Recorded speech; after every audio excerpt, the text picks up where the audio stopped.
Alrighty, I get a nice, fun thing to show off here. This is the fourth place World's Trophy. So anybody that's been not following Final Fantasy TCG during the off season, Worlds was about 2.5 weeks ago now, or 3 weeks ago, 2 weeks ago, and I haven't had a chance to talk about it. So I kind of wanted to talk my experience through, talk about my deck lists, the decisions around them, what I brought, how I did. Obviously, minor spoiler, I did okay, but I wanted to talk a little bit about again just everything surrounding the event. First things first, let's talk prep. So obviously, you guys all got to watch when I did my live stream, which was me reacting to all the new cards, and basically from the time that the full set came out to the new set or to the tourney, I basically didn't stop brewing. A lot of mental space, thinking about different combinations of cards, what legends are worth playing, what am I missing. Uh, but I came to a couple of pretty quick conclusions about the set. So I guess real quick, I should give you a bit of a discussion on what I thought the best decks were. It might be surprising given the decks that I actually played. Obviously, I played Bart's Refia and Mono Ice. Somebody that hasn't followed it, but we'll talk about all the decks that I considered because I had four of them that I was actually really happy with, and I took all four of them with me. But we'll get there. So new set, the big stuff that I saw in the new set, Seymour and Locke, I thought were the two best cards in the new set, while being really generic. I thought that Warriors got a massive bump. Um, I think Zeromus and Charlotte do give a lot of credence to not wanting to play Refia decks. I'll talk Zondi a bit later, but I thought this card was fine. It's turned out to be much more than fine as things come out. Vaughn has looked really solid, but honestly, it's funny. He's like the least important card in that. Grahatia, I came. So if you talk with some of my playtest partners, I had this massive paranoia, and I guess it ended up not being confirmed by the way the event went. But I thought Grahatia was the Giga Wall of the event. I thought this was the card that if somebody solved it, they were the world champion. And I very much tried to solve it. I guess I can pull that deck up as well if people are curious. Like legitimately, the last couple of locals before, I didn't playtest any of my decks. I was playtesting this. Where is it?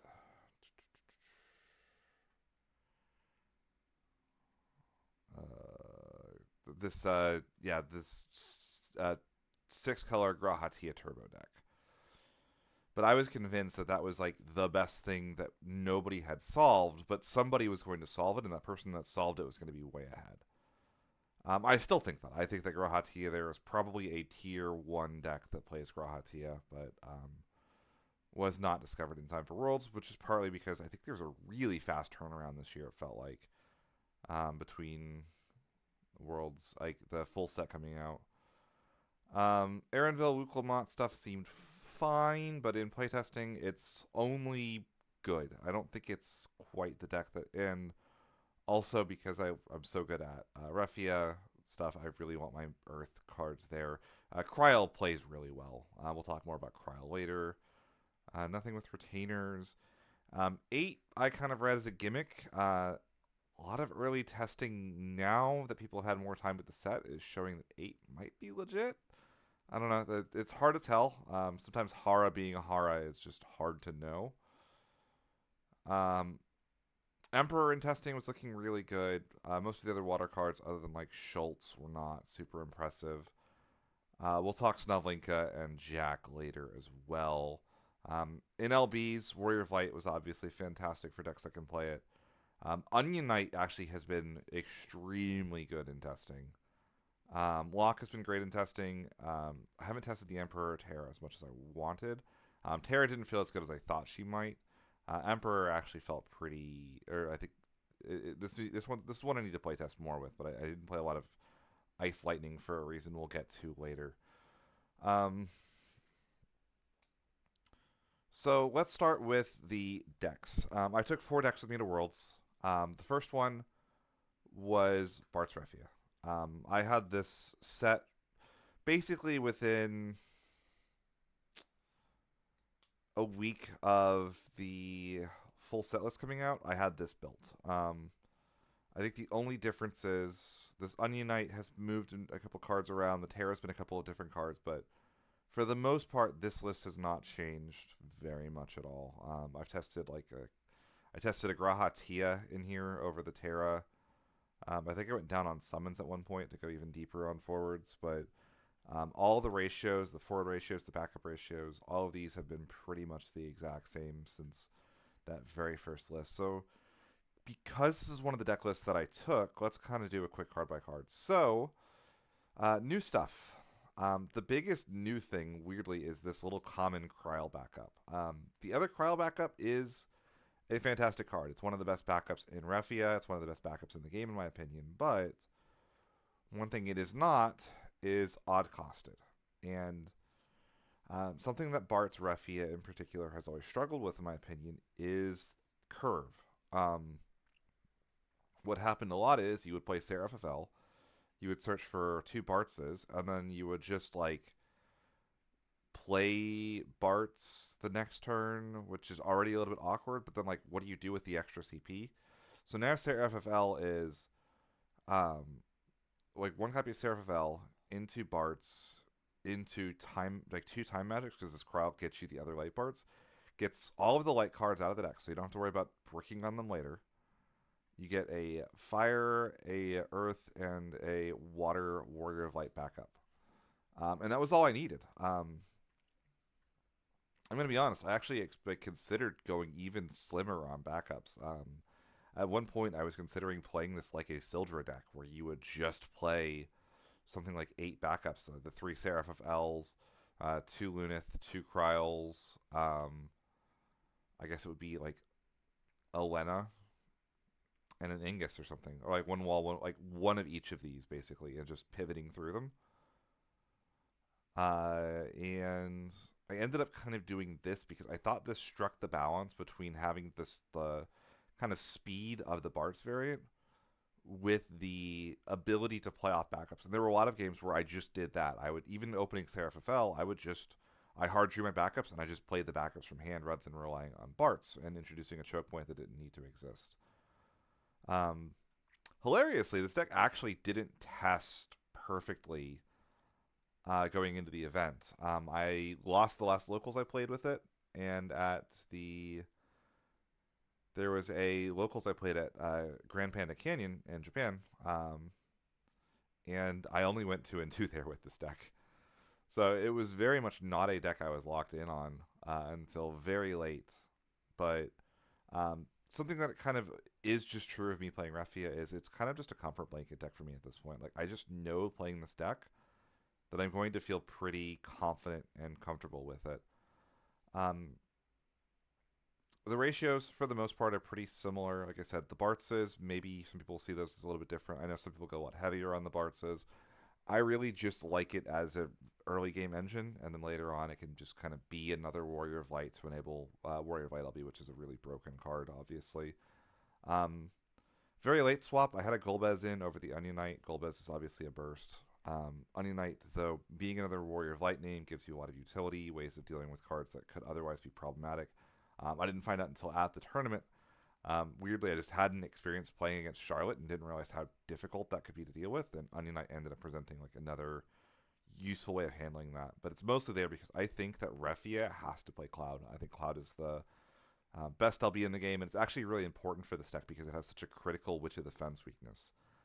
In some builds of this deck, this Tidus is actually a copy of Tomburying Cactuar, so I have a second Cloud to kill Witch of the Fence. I'm that scared of that card with this deck. Like, if you don't see that, you have to find Kakulin or like Amaterasu it on entry. Like, it's rough dealing with a Witch of the Fence once it's in play. Let's see. One other thing. The other reason I really focused on the Bart's variant over the classic one is the classic one you would play the 25-30 bursts, and what I'm finding is that I think bursts are getting worse right now. All the time, actually, basically, because thanks Lena, what I was finding is that because my deck was a late game deck, the only thing Lena could draw them into that would be better for them than for me would be to draw them into their Amaterasus. But otherwise, because it accelerated both players, accelerating me to the late game is more important than accelerating the aggro deck into the late game where they're going to lose anyway. Sidwaf does not do that. Sidwaf basically says you do not have a burst. In fact, I really don't think there are very many bursts that I will take in this deck with the Sidwaf in play. Maybe a Desperation Tyro, and even then, you have to play the weird mini game of getting something that's useful enough for your next turn, but not something you actually wanted to draw. Kryl would be a pretty common thing I would search for it. But yeah, like burst getting worse all the time meant that the speed became preferable because that was going to be how you're going to deal with aggro. You just had to go faster. You had to get to the 4 Warrior of Light with Raffia Ferris Warrior of Light LB board faster than your opponent could get you there. The second deck that I was considering for the event, and this is the deck that I thought was the best deck in the game, is actually Mono Water. You'll recognize this list. This is very similar to my deck from Continentals. But I think this deck is probably the best deck in the game. It just does everything. It handles Knights very well. It is incredible in the monster mirror match. It is very good at like it just kind of doesn't have any true bad matchups except for Mono Wind, and we'll talk about Mono Wind in a little bit as well. A couple of changes that I made compared to the Continentals list. I cut the Cucullins. They're very good, obviously, but again, I'm kind of down on bursts as a whole. Unicorn with Gao and Realm is just such an absurd value card that I think it's almost worth playing at 3 and cutting the Lev 6s entirely, but it's hard because I want recursion for the Lenas as well, so that I'm not like really trying to make super heavy decisions on what cards to play. The summon ratios I think still needed a bit of work. One thing that is new you'll notice is the one copy of Snavlinka. This was the hedge against Mono Water, or Mono Wind. Against Mono Wind, it was just going to be beeline for Snavlinka and hope that she could get me there. She's kind of a one-card lightning in a can, and in the games where she isn't that, she kills Witch of the Fens without dying to a single monster on the crackback from the Witch of the Fens. Which I thought was really important, actually. She just kind of did a little bit of everything for the deck, so even though she wasn't a water card herself, I thought it was actually worth playing the one copy of Snavlinka, and thankfully, thanks to cards like Marrowweb, cards like Gordon, it's not that difficult to get her out of your hand if you really need to. So why didn't I play Mono Water? Well, it was really close, actually. The day before the event, I had 3 draft emails all sitting in my email inbox with every combination of the deck list that I had, minus one we'll talk about towards the end, that I ruled out a little bit earlier than the others. But I had 2 of those emails had Mono Water with Refia and Mono Water with Mono Ice. And it was kind of just a splitting hairs decision. I talk with a lot of friends and a lot of playtesting groups about kind of my personal opinions on things. And funnily enough, all 3 of those groups gave me different opinions on what decks I should bring. One group thought I was throwing by taking Refia. One group said, "You're a great Refia player. You did well with Mono Water. Play Mono Water and Refia again. Like you did fine at Continentals. It's what you think is your best deck and the best deck in the game. Play them." And then the other one was, "Hey, you've played a lot of Mono Ice lately. Mono Ice got a lot of huge buffs, a lot of great cards, some of the best cards in the new set, and it's very difficult to play against, which is really good in a long 2-deck format tourney. And because it's so, it's good at that, you should play the Mono Ice deck." and play that with Refia, because then you also don't have any conflict in your LB and you get to make all the proper decisions with that. So like legitimately every combination of decks out of the mono water, the Refia, and the mono ice deck, and were kind of put forward. And the reason I ended up on Refia and mono ice was twofold. One was that I was not confident in my ability to play mono water at a worlds level, and maybe this is not a great mind space to be, but this was a deck that I took before I took this to Continentals. I would have said that I was not a good mono water player. I would have said that this was one of my worst decks that was borderline meta, and not one that I was capable of playing at that type of level. And when you look at how difficult this deck is to play, especially in a mirror match, in the mirrors of this deck, if you haven't seen them, oh gosh, let me see if I can pull this up real quick.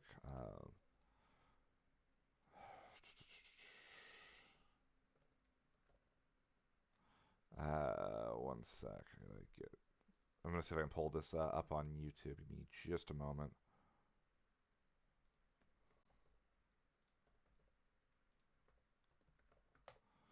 But these mirror matches are, there we go. Ludicrous. Like, look at this. This is a mono water mirror match between Hara and Ah. There's 5 Sahagan Chiefs that are fully powered up.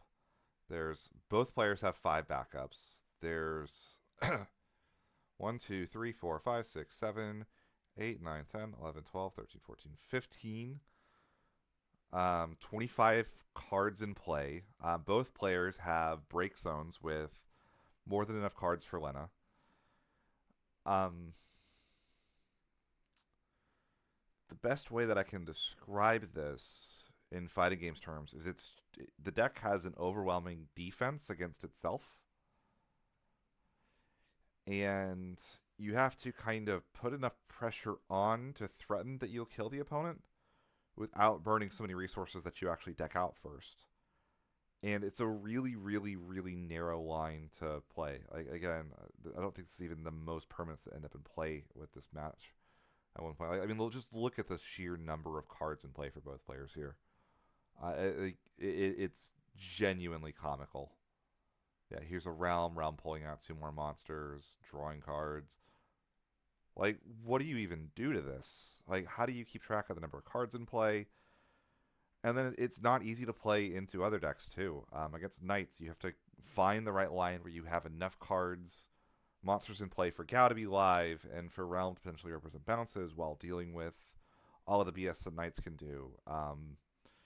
Realm has a particularly nasty Mog matchup, and Mog was, I expected to be everywhere because I thought Warriors and Knights were the other 2 best decks in the format. So just kind of like a lot of little things. Oh, and also, I knew a lot of Europeans would be there, and Europe tends to be very big on both mono fire and mono wind, which can be mono wind is the one. Mono wind and mono earth, I think, are the only 2 bad matchups for this mono water deck. The mono earth deck is very beatable with it. Like it's pretty even, I think, with this build. And I think that the mono wind matchup actually almost gets solved by Snovlinka. Like it really changes the math on how that works. It really is just that fear of the mirror match and navigating those difficult decks and situations. This is, I think, one of the hardest decks in the meta to play right now. I think it is the hardest realm deck to play, bar none. But I think it's the best one. So what was the actual deck that I ended up taking? Let's talk about some mono ice. I have about 8 different builds of mono ice, and I've played a lot of mono ice Chaos Arc. I have not considered Chaos Arc for any 2-deck tournament. I think that it's way too easy. And again, I had a list that was mono ice, mono water. For your opponent to it's so easy for someone to just say, I'm going to register 2 mono decks, and I'm going to just blank the people that took Chaos Arc unless they're very good with the deck and get a little bit lucky. So I needed a different angle, and I don't like mono ice mid-range nearly as much. I think there still is a lot of work to be done with that deck that could get it to be in that position. But what I did know was that of the most recent cards in this set, I thought that Locke and Seymour were so good they were worth building around. And Seymour in particular needs two backups. So what I developed was what I called Mono Ice Tempo, which was a shell that the goal was turn one, Emina Sidwaf, and then every turn for the rest of the game, you would just put on pressure. You would pressure your opponent's hand, you would pressure them with developing resources for later off of the backups, but you were always going to be pushing. Something people don't realize about Mono Ice as well is the summons are just really powerful. I think Mono Ice actually has the critical mass of good summons now. Obviously, everybody that watched the stream saw the Zalera moment where I destroyed a bunch of forwards, but like this is a one-sided instant speed board wipe. Shiva, this is the best card that nobody plays. It is. This card is so comically broken, and for what it enables. This Zalera is so good for the cost. Shiva is this card is completely broken, and then probably some of the more spicier tech. The two Madiuses are really good at locking your opponent out of the game in a situation where you're even slightly ahead. So yeah, the goal of the deck very simple here. Get down Emina, search Sidwaf. When bursts are turned off, Seymour and Rufus are truly devastating cards to deal with.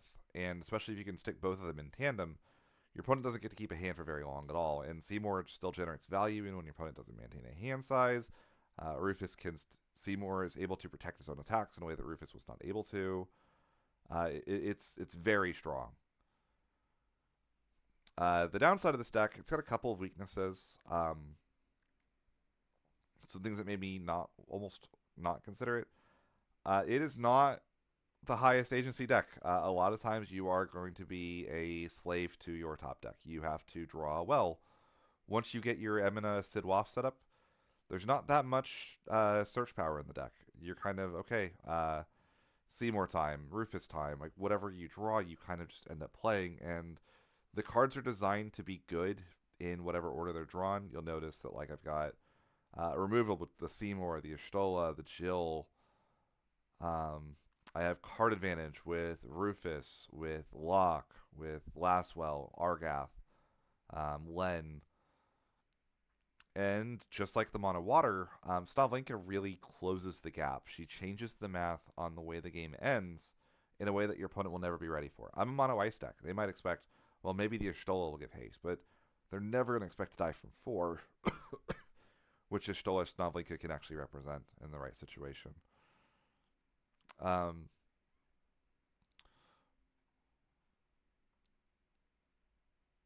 The other deck that I considered, which is what I thought was the best deck, the other best deck of the format, was 4-color Warriors.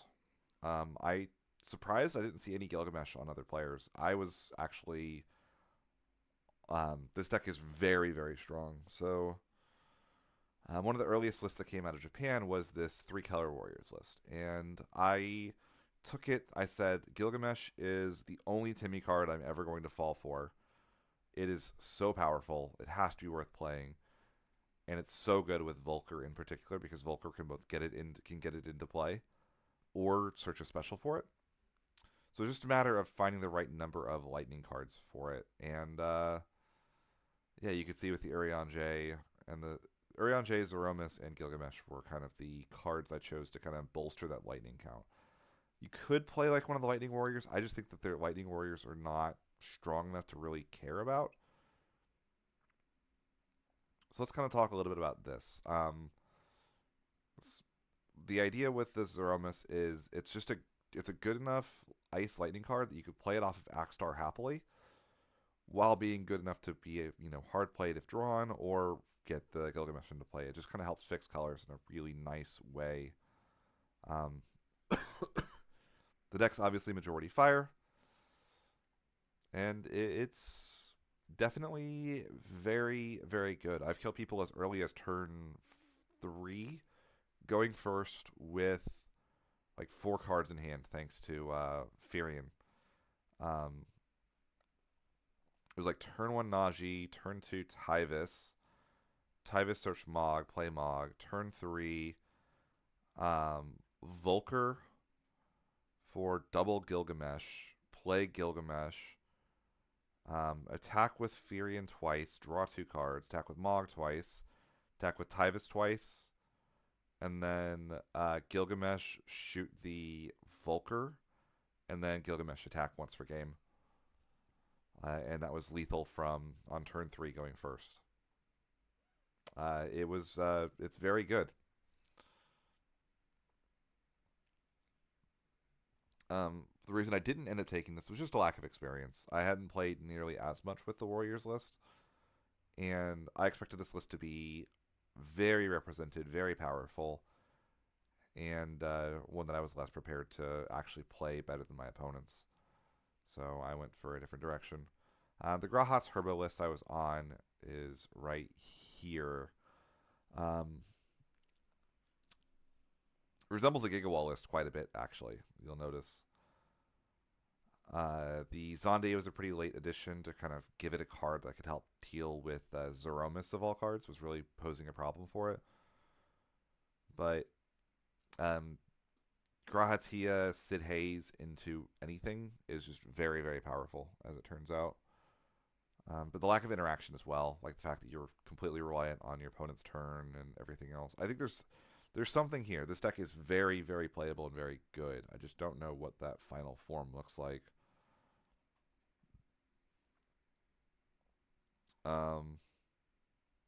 Yeah.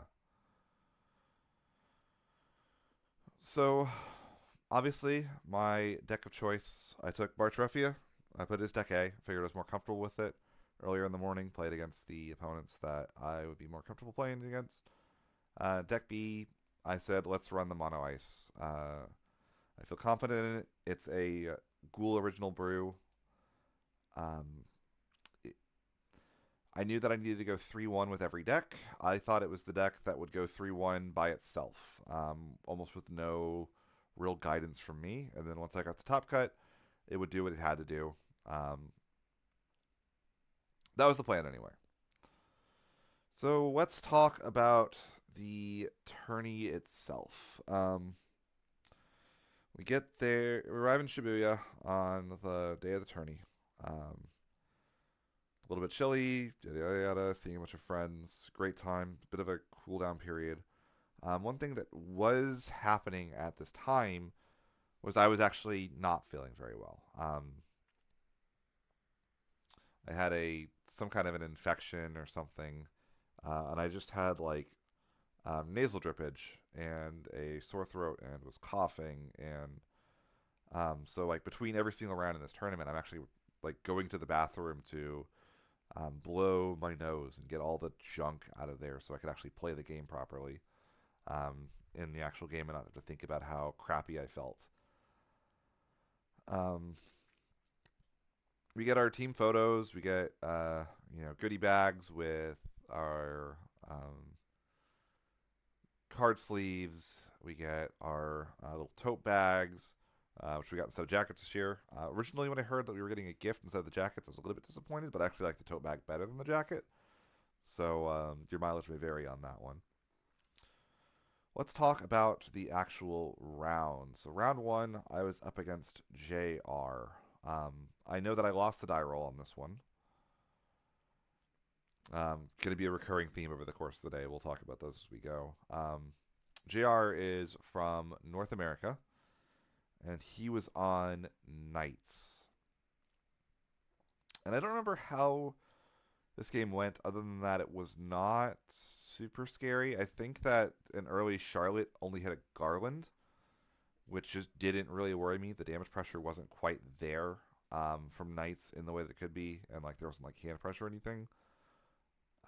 He put me to damage 3, which he goes like, I put a Raffia player to damage 3. What am I doing? It actually didn't matter. The only thing that putting me to damage 3 did is it gave me a free arc, which like just didn't really matter with the way the board state eventually went.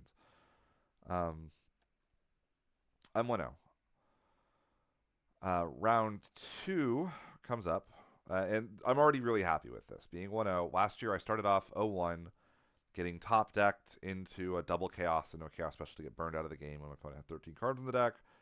I just felt like I was a bit luckier when my opponent already flipped a Corilla and didn't get the cards needed to really put the pressure on me. One other thing I did notice in this game, and something I kept a note of, is I found out that this Raffia build has a very, very big Charlotte weakness. To clear a Charlotte, I need a Ferris with 4 Warriors of Light in play, or I need to Unite it, or I need to T to sit away. None of which are very easy options. Didn't come up again for the rest of the tourney, but I remember that a Charlotte came down, and in particular, getting that off the field, especially if there's a Corilla, making it where she doesn't take damage from the Ferris pings, that scared me a lot. Very happy that there weren't more Charlottes over the course of the event. Round 2, I get paired into another North American player and actually a really good friend of mine in Anthony. One of the Gamers Command guys, someone who I've done some playtesting, some chatting with in the past. And it's a little bit funny because I didn't know what Anthony was on at the time, actually. I'm sitting down and I'm like, oh my god, I should know what Anthony's playing, so this isn't a surprise to me. But we start playing, we sit down, and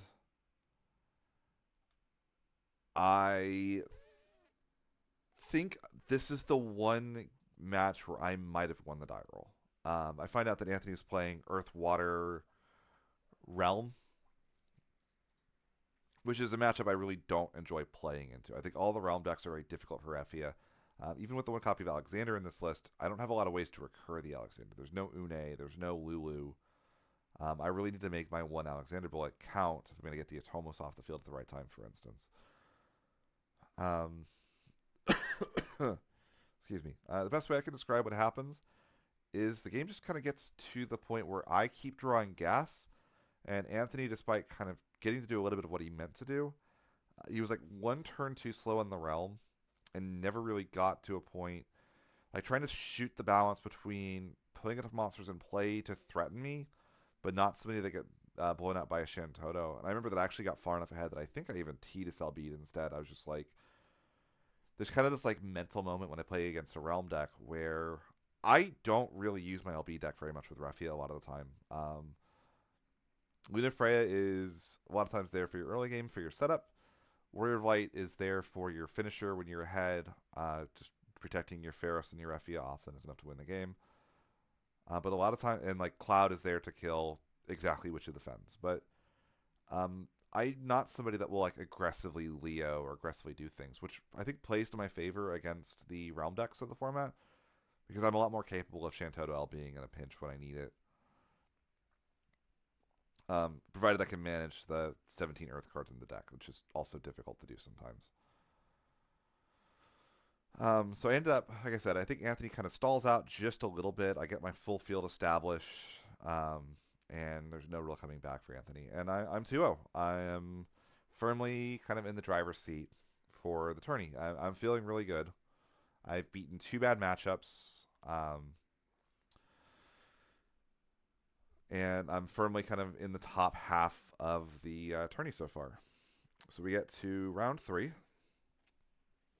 And I get a very interesting match. I get to play against the player that is the reason that I play Raffia to this day, Air, the future world champion, actually. So, to my knowledge, Air is the best Raffia player in the world. I don't always agree with his builds. I think that he tends to... He's the person that will play the lowest ceiling Raffia builds in the history of time. He will play Raffia builds with 25 backups in them, which I could never do. Maybe it's because I don't use my LB aggressively enough to feel comfortable with that. But the interesting thing is, I know Air didn't do great at JP Masters. At least I know he didn't make cut, and I don't know what he's on.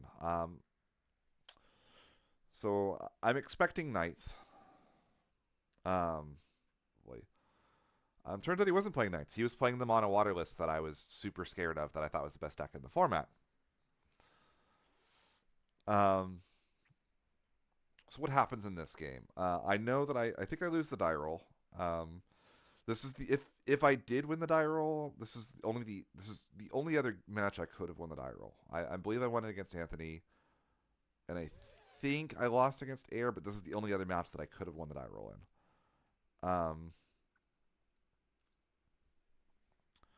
He ends up kind of burning himself out effectively. He plays a little bit too fast and loose, draws too many cards, gets Shantoto LB, loses his entire board, ends up with 3 cards left in deck, and has to do like 5 damage and loses. So I'm 3-0. I have beaten 2 very good North American players. One of them, unfortunately, is not having a very good tournament, but the other one is still, I believe, at this point, having a good tourney. I've beaten Air, who I think is probably a contender for the best Japanese player in the room. And I'm 3-0. I feel pretty good. So round 4, I get paired into Sid, or Shido, as I always read his name. Let me go ahead and pull up that tourney list. I lose the die roll, and Sid is on FF12. And we both look at our hands. I don't know what Sid's playing. And I have a hand that has a turn 0 Amaterasu, so I keep. Usually if I don't know what I'm doing, if I have turn 0 Amaterasu plus action, I think I had a Sarah FFL in hand if I remember correctly, I will just, it was a snap keep hand. He thinks about it a little bit, says, okay, I'm going to keep this, and goes, pitch 2, play Fran, trigger the Fran. And Fran is a really annoying card for me at this point. I don't have a clean out to it. I don't have a good way of dealing with it. And this card, she's going to snowball extremely quickly. I don't know exactly what his build is. I don't know which Balthiers he's playing. But there's a non-zero chance this Fran represents 8 CP right away. I do the only thing that I can think to do, which is Amaterasu Fran. And that was the best decision of my entire life. That Amaterasu on Fran set him back about 5 turns. I'm not joking. His intention was to go Fran for Gabranth. Gabranth get Bosch, play Bosch, draw a card, 3 forwards. Fran plus Bosch established on turn 1. Deal with it. And instead, he was now down to 3 cards in hand with no real engine, no real ability. The Gabranth searching Bosch doesn't really do anything. It just kind of establishes something that could die to Brynhilder. So he actually ends up like passing for 2 turns just to rebuild his hand. I think he finds eventually a Vieira, and he goes like Vieira, Gabranth, Bosch, but like it was too late at that point. I had the Seraphil already, and I just slingshot way ahead. I think the Bosch sticks for 2 turns, which is not enough time for the FF12 deck to establish a board position where I can't beat him.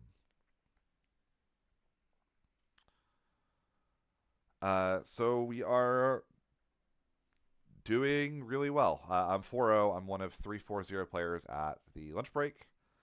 I've beaten Sid. I've beaten Air.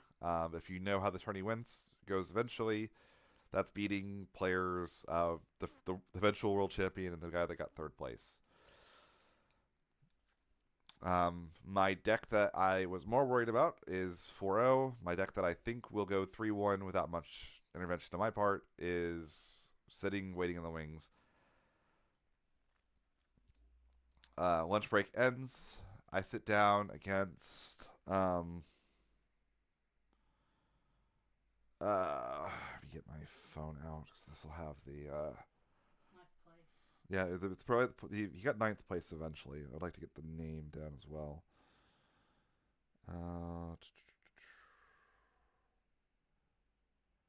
I sit down against Xavier, I believe. I lose the die roll. This is going to be a trend. I lost, spoiler, every single die roll with the mono ice deck. It's supposed to be okay going second, but it's not ideal. um, I think he might. I think Xavier mulligans and then goes for a um, Machina pass. And I'm feeling really good. My opponent basically has seeded going first to me. I don't care about taking damage. I just have to do 7 damage before he can do 7 to me. We've back and forth, lots of big damage. I do remember this is the only game that I actually drew Snovlinka at a good time. The only other times I drew her, she went to damage, was my damage 1, it felt like. She actually came down on damage 5. I got to blow something up for 16k and then do 2 damage for lethal. Was a little bit scared of the matchup actually because Mono Fire I felt like had the tools to stop all of my recurring threats. Lots of small bodies and cards that really don't want to be. I really want to stick Seymour for multiple turns. I want Rufus to stick for multiple turns. Locke is not going to live very long, for instance. But I do manage to train the hand, get the game to a simplified game state, and win. I'm 5-0. I am thrilled. I am, I need one more win, and I'm a lock for top cut. And then we get the match against Shonen. My first match against Shonen. This happens on stream. I'm playing against Fire Ice Warriors, as I find out. I lose the die roll. This match is on stream. You should go watch it. It's a great match. Shonen was a lot of fun, kind of going back and forth with. Game happens exactly how I want it to. This was actually the game that I think I played the best on Mono Ice, the whole tourney. But I end up just barely not getting there. And some of the answers he drew at the right time were so fortunate on his end. Something that happens a lot with the Mono Ice deck is, especially against players like Shonen who are so aggressive with their LB deck, excuse me, you just kind of have to exhaust their LB. You have to make them use it. And I did. I got him to where he used his entire LB deck. He used all of his forwards. All I had to do then was kind of push through, is like kind of a couple of extra turns. I just barely got overwhelmed a little bit too late. Great game, super fun. I didn't feel very bad about losing it at all. Again, I lost the die roll against Warriors. Warriors are a deck that can get a lot of forwards down, which is kind of the one weakness the Mono Ice deck can have. Didn't have a lot of luck outside of. I mean, I had some luck, the Solera, but didn't have any help on the slowing this deck down. So it's okay. It didn't matter. We're 5-1. We just got to get one more. So we go to our next round. Again, same thing is true. I just got to win one. And I believe this was against Connor. This is against Water Lightning Monsters. And I'll be totally honest, if I could get any game back the entire tourney, I think this was the game that I should have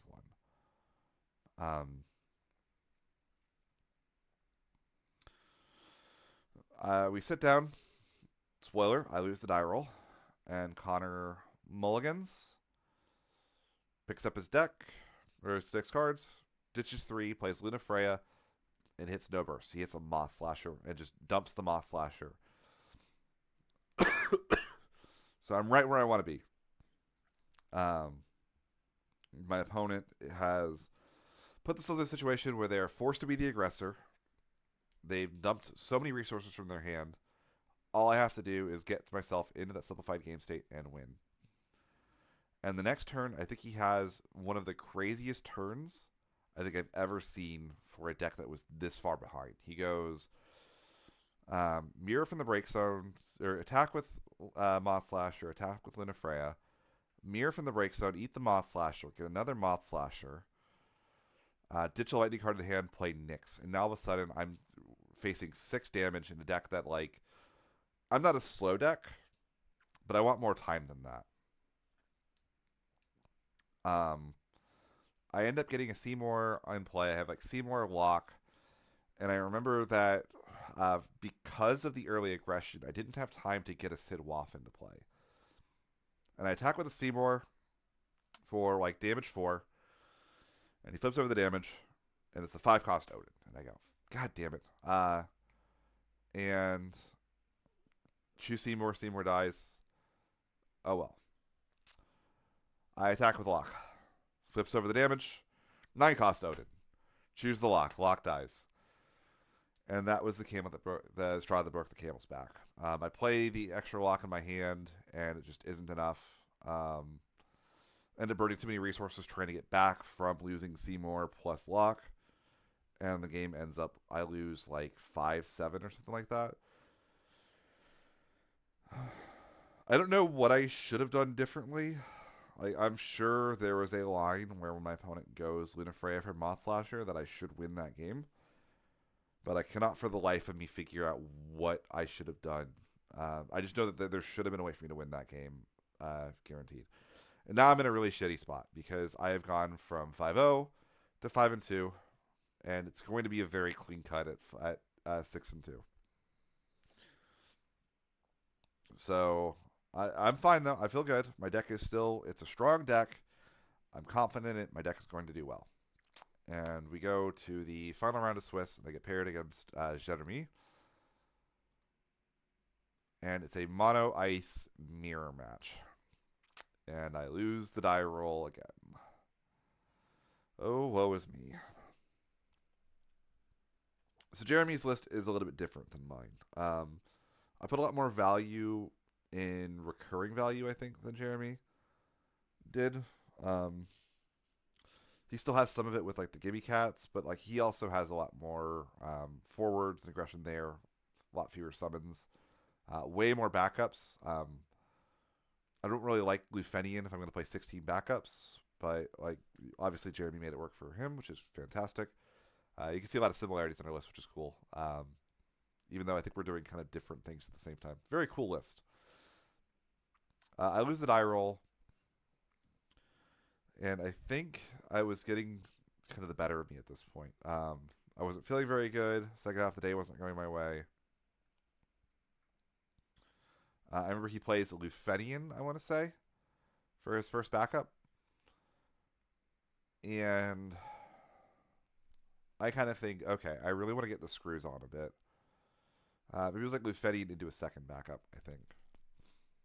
And I say, okay, I'm going to go lock into Rufus. And I get pretty much every card out of his hand. I dual freeze his backups, and then my Rufus gets Victoria'd. He's got 2 backups. I've got none still. I'm kind of low on resources, but that's fine. I think I have 1 card in hand at this point. And I go, okay, that's fine. Like the Victoria coming out to kill the Rufus is expected. That's good, normal. It's gonna happen. I'm still in an okay spot. I top deck. I draw a Stola. I dump the last 2 cards in my hand. I play the Stola, thinking, okay, well, what I'll do here is I'll establish another threat. I'll burn the rest of his LB, and we'll be totally fine from here. He's going to be in a situation where he has to commit to getting this Stola off the field, which gives me time to rebuild resources, and I'll try to kill him before things happen. And I forget that Victoria has the text that if I have no cards in hand, she's a 10k and not a 7k.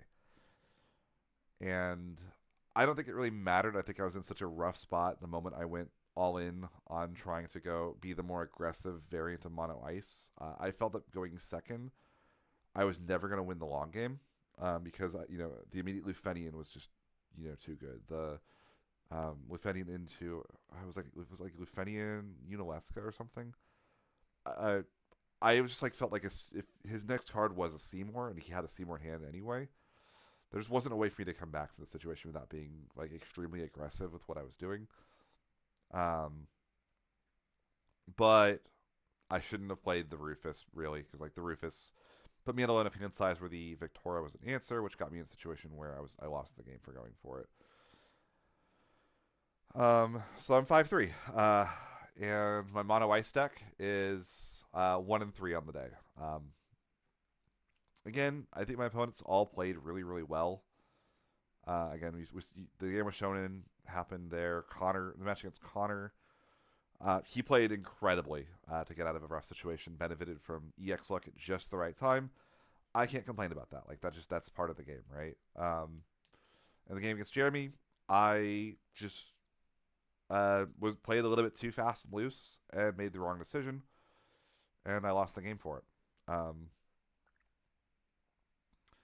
Fortunately for me, there was a pair down that happened in the last round, and the pair down was lost, and that meant that one player got to sneak in, and my breakers for this tourney were ludicrous. If you look at the actual tourney results, I lost to. I played at different points over the course of the day. We'll go back here for this. I played Air. I played Shonen. I played Sid. I played Jeremy. I played Connor. I played ninth. I played 26th. And I think I played like 46th or something. My breakers were absurd. I played so many players that had great tourneys that even with all of this, like if you look at it as well, 3 players got into the top cut because they beat me. Um, I became the bar that you had to clear to get into top cut. So I made day 2. I didn't make it easy on myself. I was gonna have to go second every game here, but I went second most games day 1 anyway because I had no luck with my dice rolls, and I just had to work it out. And again, as long as I have a chance, I'm in the tourney.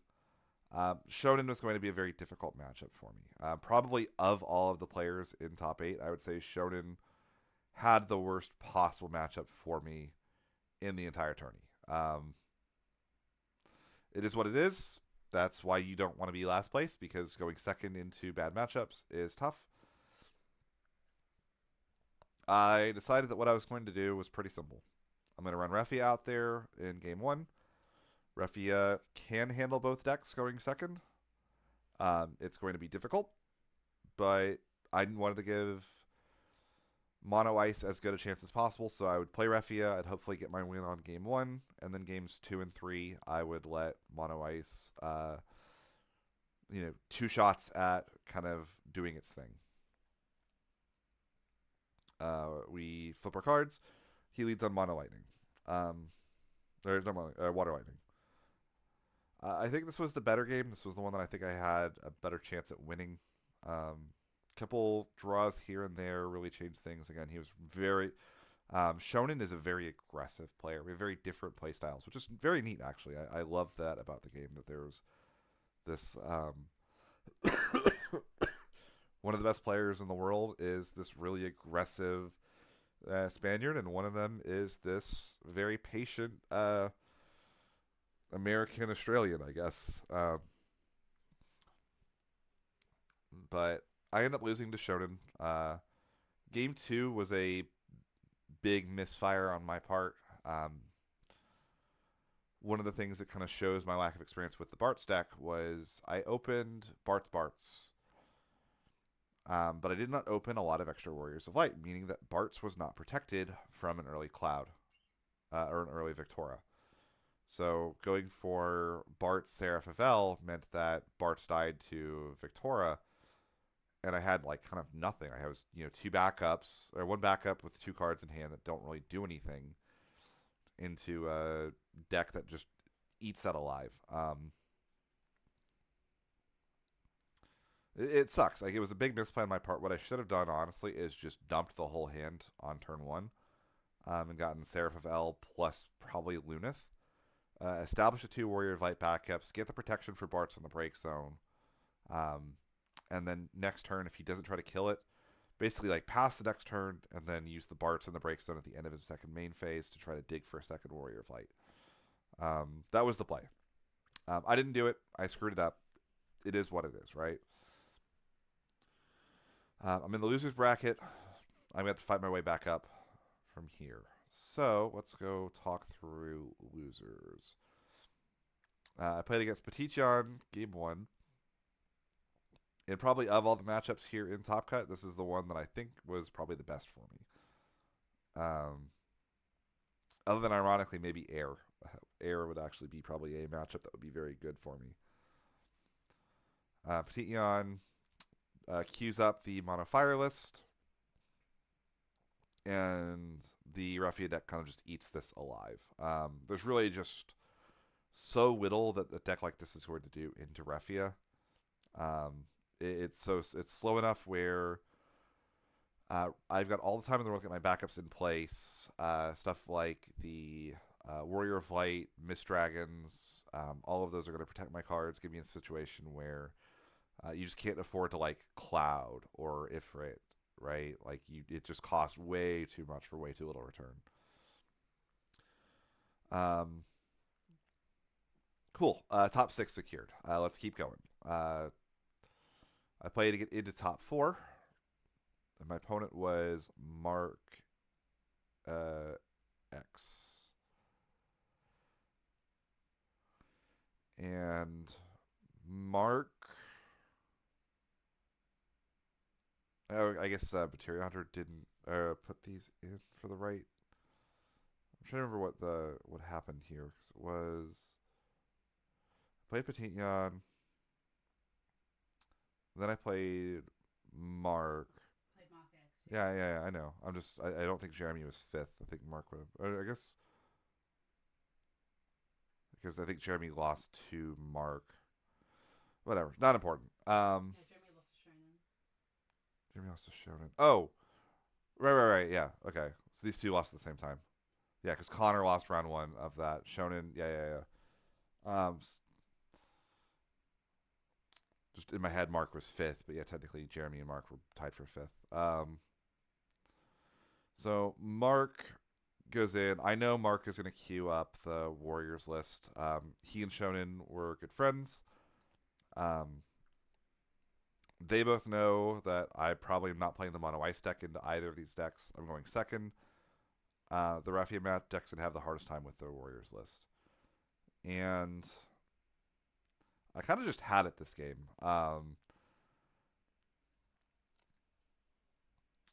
No, well, like really what it boils down to a lot of time in this type of matchup is does the Amaterasu come in at the right time? And it didn't for Mark. I don't remember this game other than that I got really nervous towards the end.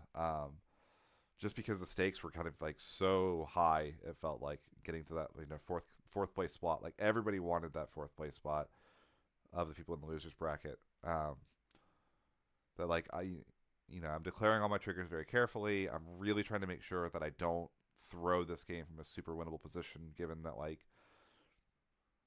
And something else that was like really difficult as well was how long some of the breaks were between rounds. I lost my game against Shonen on stream, and I didn't play again after that for like an hour and a half. Like it was a long time. Um, or no. We played Petitnion after about like 30 minutes after that. But then after the game against Petitnion, it was like an hour and a half before the next round, where I had to wait for other matches to finish. We had to wait for the winners bracket top best of three to finish. Plus, then there was a lunch break. For some reason, there was a lunch break. I don't really know why, but yeah, long break. Um, so I'm just nervous at this point. But I get there. I get way ahead. I establish the whole field. One of the situations where basically like I was swimming in card advantage and Mark just could not keep up. So I got to the fourth place match with Shonen. I know what Shonen's going to do. Shonen's going to run the Warriors at me. He's already played the Warriors against me twice. He's comfortable with the deck. It seems like his best deck. I just have to draw better than I did against him in the first round of Top Cut. And this game, I think, was very close to going my way. He goes for some early aggression, puts me to damage 3, and just has the Amat, basically. Like, I just have to hope he doesn't have it. He did. I had a Shantoto in hand. I went for it. It gets Amatted. I remember even saying at the time, I was like, the hard thing about this Shantoto backup that I'm going to play, that I played, is my options were either to look for a Bart's line that didn't go through Toto, or play Toto, reset the entire game, and probably win the game off of Toto. And the Bart's line both seemed very difficult, and I wasn't sure if it existed. Um, very weird way of putting it, but like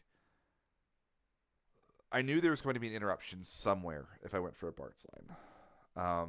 And I wasn't sure where. So like you couldn't just like go Bart's for Ferris call it a day, right?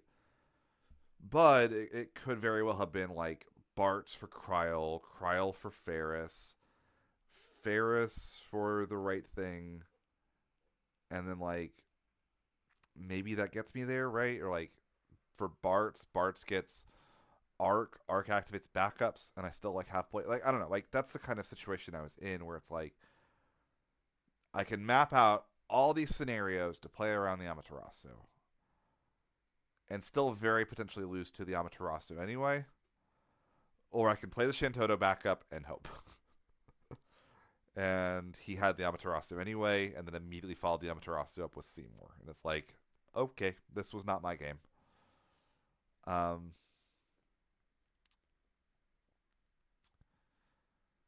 Again, like that's just the game. Sometimes, like you have to.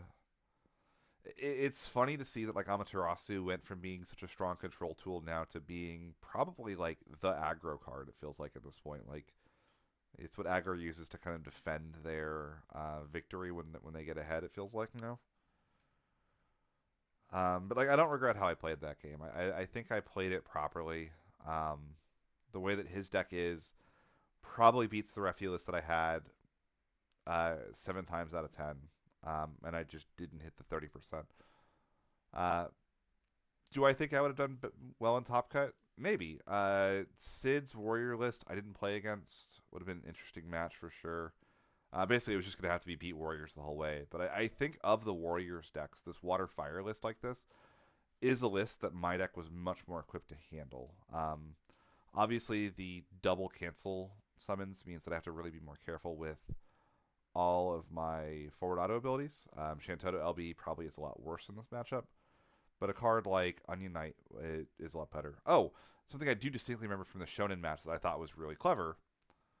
Probably the only person to do this, and this is something that I think people should do more often. Uh, I'm going second. I play a backup. I pass. He goes Tyvis, Mog, the standard line, draws his card, and passes.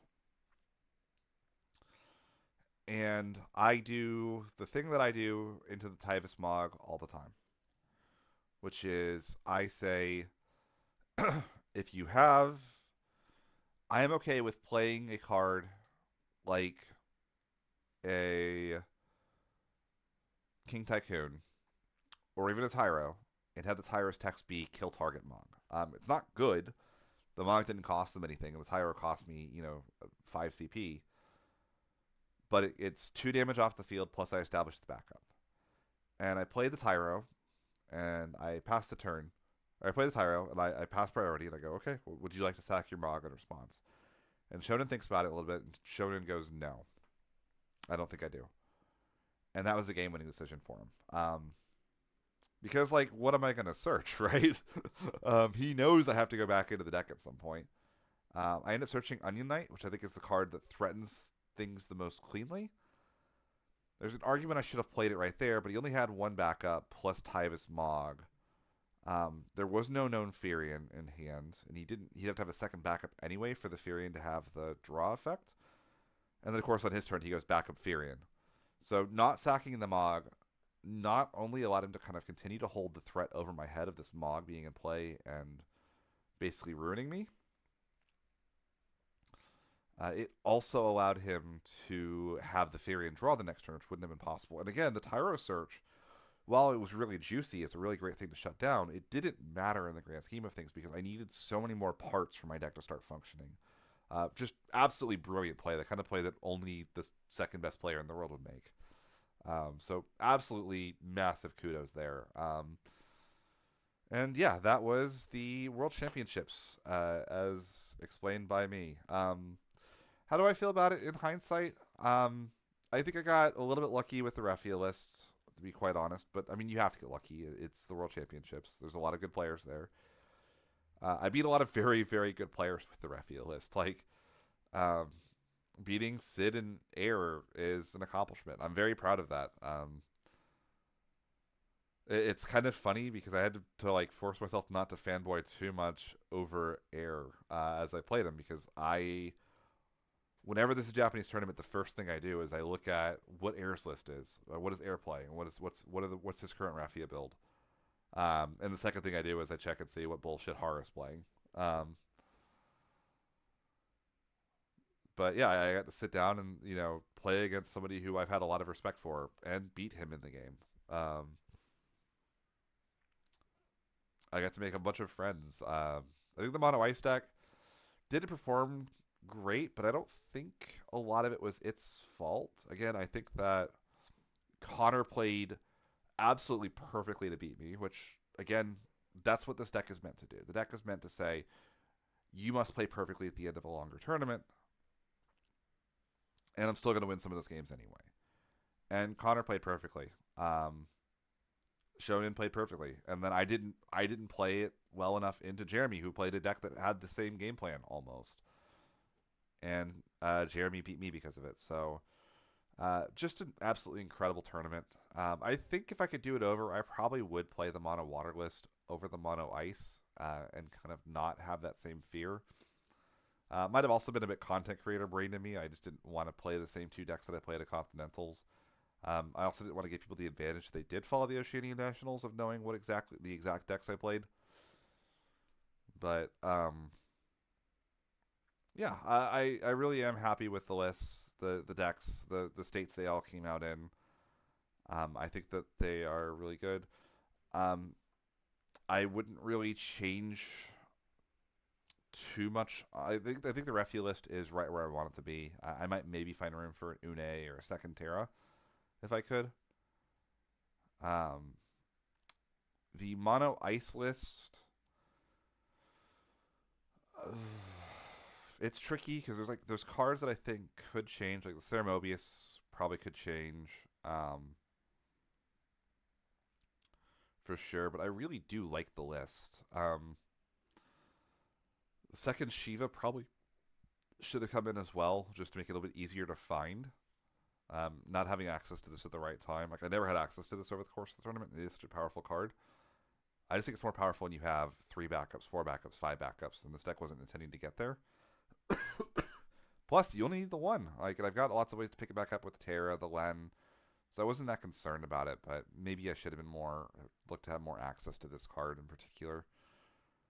But I was really happy with the list. I thought it played really well. I thought it looked really good. And I thought it had a chance basically the whole time. So Sarah Mobius is one of those pep cards that maybe shouldn't have been in because like the time I drew her, it was really late. But like the time I drew her wasn't the situation where I wanted her. Right? Like you want her when you're either like going first and you just open her, like Natty opens Sarah Mobius and you just play her. Um, or you can like play like when you get ahead, establishing Sarah Mobius next to your field is like one of the best things you can do. So I just never drew her in those situations, and the logic at the time was if I draw her outside of the situations, I'll just discard her to play my other better cards for the situation. So yeah, I'm really happy with the lists. Um, big shout outs to everybody that I played at the event, everybody that I talked to. Um, really was a wonderful experience. One that I'm very hopeful I have a chance to experience again next year. If you have any questions or any comments, let me know. I'd love to talk about them. But until next time, I'll see you there.